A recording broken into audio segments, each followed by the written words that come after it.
لفظ پرواہ ہوتا ہے یا پرواہ؟ السلام علیکم ناظرین، آپ کو معلوم ہی ہے کہ میرے چینل پر مختلف قسم کے علمی سلسلے جو ہیں شعر و ادب سے جڑے ہوئے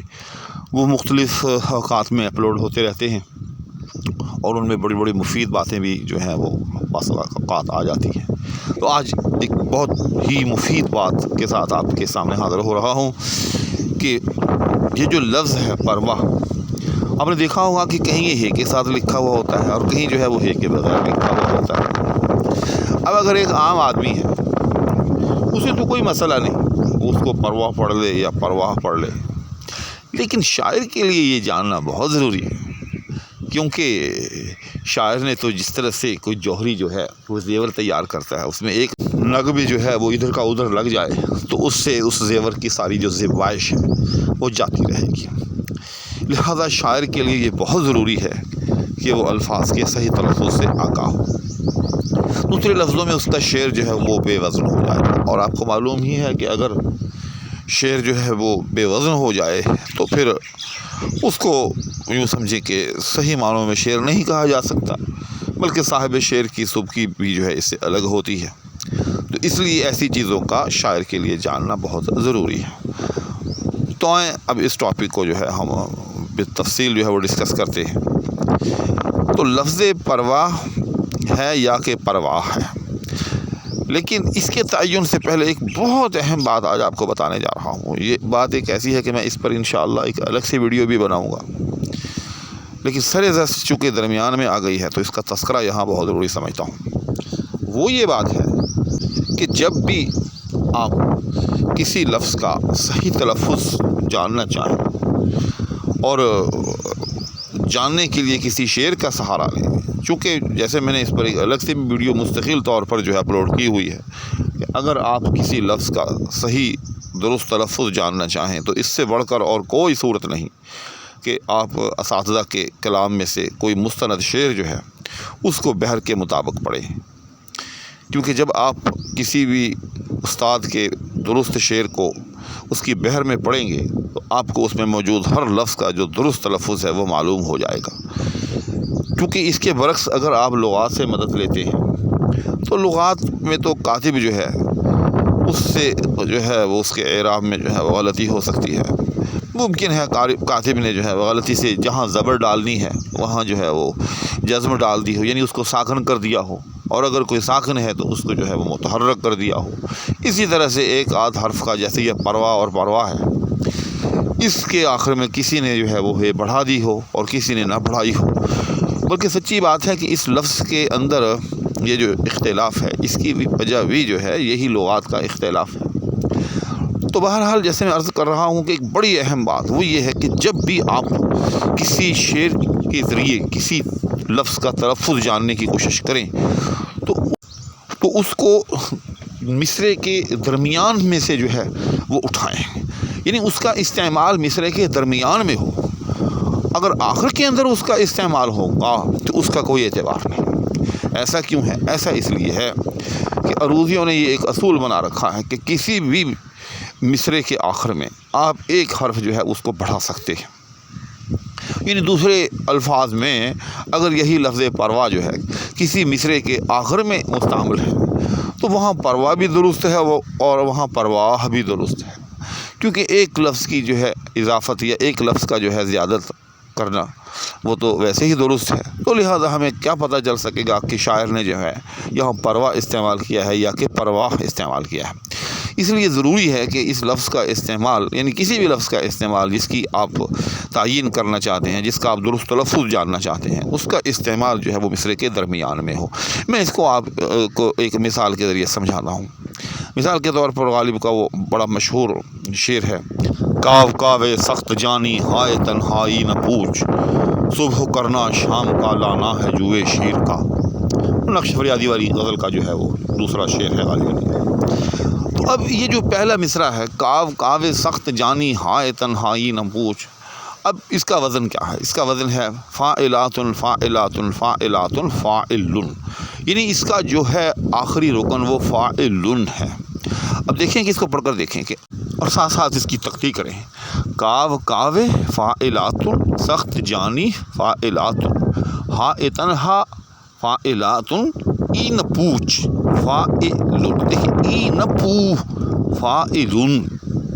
یعنی یہ جو ہے یہ پو کے اوپر پورا ہو جاتا ہے۔ بے شک آپ اس کی تختی کر کے دیکھ لیں، کاو کاوے سخت جانی ہا تنہا ای نہ پو، یعنی ای فا نہ پو الو۔ اب یہ جو چھ ہے، یہ جو چھ ہے یعنی یہ تو اس کے اندر ویسے مخلوط ہو گئی، اس کو آپ جو ہے وہ جو سمجھے کہ یہ ہے ہی نہیں، کیونکہ یہ جو ہائے مخلوط ہوتی ہے یہ صرف آواز کے اندر تھوڑی سی جو ہے وہ محسوس کی جاتی ہے، ورنہ اس کا جو ہے تختی میں کوئی عمل دخل نہیں ہوتا۔ آپ اس کو صرف ایک چے سمجھیں۔ تو یہ جو پو کے بعد چے ہے، تو اس کو اگر آپ ساتھ میں نبی لکھیں تو تب بھی اس کا وزن جو ہے وہ پورا ہے، یعنی کاو کاوے سخت جانی ہائے تنہائی نہ پو، لیکن آپ نے جب چھ ساتھ میں لگا دی تو تب بھی پورا ہے۔ وہ کیوں کہ جیسے میں نے عرض کیا کہ عروضیوں نے ایک حرف کی زیادت کی کسی بھی مصرے کے آخر میں جو ہے اجازت دے رکھی ہے، یعنی آپ فاعلن کو فاعلان یا فاعلات جو ہے وہ کر سکتے ہیں۔ تو بس اب یہیں سے سمجھ لیں کہ مثال کے طور پر یہاں پوچھ جو ہے اس کی یہاں اگر پرواہ استعمال ہو یا پرواہ استعمال ہو تو ہمیں اس کا کچھ پتہ نہیں لگے گا، یعنی ہم تیقن کے ساتھ نہیں کہہ سکتے کہ شاعر نے جو ہے یہاں پرواہ استعمال کیا ہے یا کہ پرواہ استعمال کیا ہے، کیونکہ ایک حرف کی جو ہے وہ زیادت جو ہے وہ تو ویسے ہی جائز ہے۔ تو پرواہ کے آخر میں وہ جو ایک ہے کی زیادت ہے تو اس کا تعین ہم کیسے کر سکیں گے اگر اس کا استعمال شعر کے آخر میں ہو۔ مثال کے طور پر ہم مرزا غالب ہی کا ایک شعر لیتے ہیں، اور شعر بھی ایسا کہ جس میں لفظ پرواہ استعمال ہے، اور پرواہ بھی وہاں کہاں استعمال ہے؟ بالکل مصرے کے آخر میں استعمال ہے۔ تو لہٰذا ہم غالب کے اس شعر سے ہم اس بات کی قطعاً دلیل نہیں لے سکتے کہ یہاں پرواہ ہے یا کہ پرواہ ہے۔ مثال کے طور پر وہ شعر ہے، نہ ستائش کی تمنا نہ صلے کی پرواہ، نہ صحیح گر میرے اشعار میں معنی نہ صحیح۔ اب یہاں لفظ پرواہ جو ہے وہ مصرے کے آخر میں مستعمل ہے، تو دیکھیں کہ نہ ستائش کی تمنا نہ صلے کی پرواہ، اچھا یہاں آپ اس کو پرواہ باندھ لیں تب بھی درست ہے اور پرواہ باندھ لیں تب بھی درست ہے، کیونکہ جیسے میں نے عرض کیا کہ کسی بھی مصرے کے آخر میں ایک حرف کی زیادت کی اجازت ہے، لہذا ہم اس شعر سے قطعاً کوئی دلیل نہیں لے سکتے۔ نہ ستائش کی تمنا نہ صلے کی پرواہ، اس سے ہمیں قطعاً علم نہیں ہو سکتا کہ یہاں غالب نے پرواہ باندھا ہے یا کہ پرواہ باندھا ہے، کیونکہ یہ مصرے کے آخر میں ہے۔ لہذا ہمیں اب کوئی ایسا شعر دیکھنا ہوگا کہ جہاں یہ لفظ پرواہ جو ہے یہ کسی مصرے کے درمیان میں مستعمل ہو اور کسی مستند شاعر کے مصرے میں ہو۔ چنانچہ خوش قسمتی سے ہمیں غالب کے ہاں ہی ایک نہیں دو نہیں کئی اشعار کے اندر جو ہے لفظ پرواہ جو ہے وہ مصروں کے درمیان میں مستعمل نظر آ رہا ہے۔ چنانچہ مرزا غالب کی ایک غزل کا معروف مطلع ہے، زخم پر چھڑکیں کہاں طفلان بے پرواہ نمک، کیا مزہ ہوتا اگر پتھر میں بھی ہوتا نمک۔ تو یہ مشہور غالب کی بحر جو ان کی پسندیدہ بحروں میں سے ایک ہے کہ بحر رمل جس کو کہتے ہیں، فاعلات فاعلات فاعلات فاعل، جس میں غالب کی پہلی غزل ہے نقش فریاد دی ہے کس کی؟ شوخی تحریر کا۔ تو اب اس کے ارکان کیا ہے؟ فاعلات فاعلات فاعلات فاعل، یعنی آخری رکن جو ہے وہ فاعل ہے۔ اب اس کو آپ پڑھ کر دیکھیں کہ زخم پر چھڑکیں کہاں طفلان بے پرواہ نمک، اب اگر اس کے آگے ہم ہے ڈال دیں تو یہ مصرع جو ہے وہ وزن سے خارج ہو جائے گا، لہذا یہاں طے ہو گیا کہ یہاں جو ہے وہ بے پرواہ یعنی ہے کہ بغیر پرواہ استعمال ہوا ہے، پرواہ استعمال نہیں ہوا، کیونکہ اگر ہم اس کو ایسے پڑھیں زخم پر چھڑکیں کہاں طفلان بے پرواہ نمک تو یہ تو بالکل وزن سے خارج ہو جاتا ہے، ثابت ہوگا جیسے میں نے عرض کیا کہ یہاں پرواہ ہے۔ تو ہمارے پاس ایک بہت بڑی دلیل آ گئی کہ یہ لفظ جو ہے یہ پرواہ نہیں ہوتا بلکہ یہ لفظ جو ہے وہ پرواہ ہوتا ہے کہ بغیر ہوتا ہے۔ اسی طرح مرزا غالب کا ایک اور شعر ہے، حسن بے پرواہ خریدار متاع جلوہ ہے، آئینہ زانو فکر اختراع جلوہ ہے۔ تو حسن بے پرواہ خریدار متاع جلوہ ہے، یہ بھی وہی بحر ہے یعنی بحر رمل۔ تو فاعلات فاعلات فاعلات فاعلون، تو اس کی بھی آپ بے شک تحقیق کر کے دیکھ لیں کہ حسن بے پرواہ خریدار متاع جلوہ ہے۔ اب اگر یہاں بھی ہم بے پرواہ یعنی واو کے آگے ہے ڈال لیں، یعنی حسن بے پرواہ خریدار متاع جلوہ، ایسے کر کے پڑھیں تو یہ مصرع بھی وزن سے خارج ہو جائے گا۔ تو اس سے بھی ہمیں اس بات کا یقین ہو گیا کہ یہ لفظ جو ہے یہ پرواہ نہیں ہے بلکہ لفظ پرواہ ہے۔ اس کے علاوہ ایک اور بہت بڑی یاد رکھیے گا کہ میں آپ کو ایک دلیل دیتا ہوں کہ یہ لفظ جب بھی مرکب اضافی کے اندر بطور مضاف استعمال ہوتا ہے تو اس میں بڑی یہ استعمال ہوتی ہے، یعنی پروائے دامہ۔ اگر یاد رکھیے گا کہ اس کے آخر میں ہے ہوتی مثال کے طور پر تو پھر پرواہ دامہ ہوتا، یعنی پھر ہے لکھی جاتی ہے اور ہے کے نیچے جو ہے ایک زیر ڈالی جاتی ہے، لیکن آپ کو کہیں ایسا نظر نہیں آئے گا بلکہ ہمیشہ جو ہے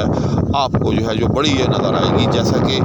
جب بھی کوئی ایسا لفظ کہ جس کے آخر میں الف ہو جب ہم اس کو بطور مضاف استعمال کرتے ہیں تو وہاں بڑی یہ ڈالی جاتی ہے، جیسے تقاضائے ایمان۔